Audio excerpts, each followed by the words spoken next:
آمن الرسول بما أنزل إليه من ربه والمؤمنون كل آمن بالله وملائكته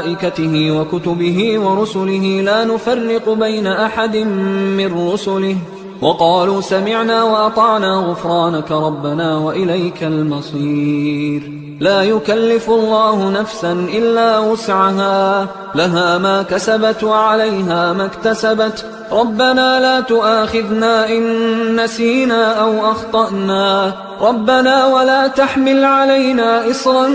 كما حملته على الذين من قبلنا ربنا ولا تحملنا ما لا طاقة لنا به واعف عنا واغفر لنا وارحمنا أنت مولانا فانصرنا على القوم الكافرين.